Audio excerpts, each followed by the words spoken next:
এটা বিসিএস আসছে। দেখেন এখানে বলা আছে ঘন্টায় 10 কিলোমিটার বেগে, ঘন্টায় মানে বেগ, আর ঘন্টায় 15 কিলোমিটার বেগে একই স্থান থেকে রাজশাহীর পথে রওনা করে। তখন আপনি মনে করেন আমি হচ্ছে আপনি ঢাকা থেকে রাজশাহীতে যাচ্ছেন, হ্যাঁ, অথবা খুলনা থেকে রাজশাহীতে যাচ্ছেন, আমিও যাচ্ছি। তাহলে আপনি কি করলেন, আপনি 10 বেগে যাচ্ছেন, আমি 15 বেগে যাচ্ছি, বলুন তো কে আগে পৌঁছাবে একই সময় গেলে? স্যার আপনি আগে যাবেন। কারণ আমার বেগ হচ্ছে কি বেশি, তাই না? আমার 15, আপনি হচ্ছে 10। তাহলে বলে রওনা হলো, 10টা 10-এ পৌঁছাবে, আর 9টা 40-এ পৌঁছালো। তার মানে কে আগে গেল? স্যার আপনি। মানে 9টা 40-এ যে গেছে, তাই না, সে আগে গেল।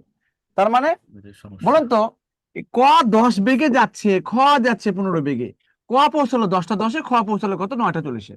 বলেন তো এই দুটো সময়ের পার্থক্য কত, কে বলবেন? তো 30 মিনিট।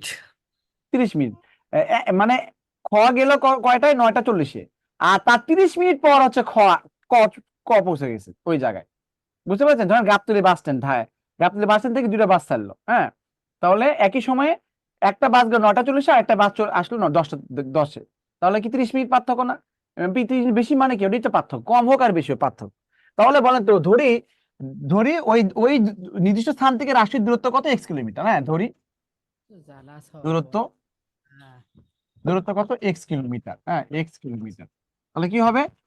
অতএব এক্স বাই কত হবে এখানে 10, আর এক্স বাই কত 15, সমান সমান কত হবে? কত? 30 কিলোমিটার। 30। তাহলে হাফ। 30 মিনিট মানে কি? হাফ, আধা ঘন্টা। লসগু করলে কত হবে এখানে? লসগু করলে এখানে 30 হবে, এখানে কত 3x, এখানে কত 2x। কেন? এই 30-কে 10 দিয়ে ভাগ করলে 3 হয়, 3 এবং x গুণ করলে 3x হবে। 30-কে 15 দিয়ে ভাগ করলে 2 হয়, 2 এবং x গুণ করলে 2x হবে, সমান সমান কত এখানে? হাফ। তাহলে দেখেন, এই 3x কে 2x বিয়োগ করলে x হয়, x এবং 2 গুণ করলে কত হবে? 2x হবে, আর এখানে বজ্রগুণ 30 হবে। তাহলে x এর মান কত হবে? স্যার 15। ক্লিয়ার? জি স্যার।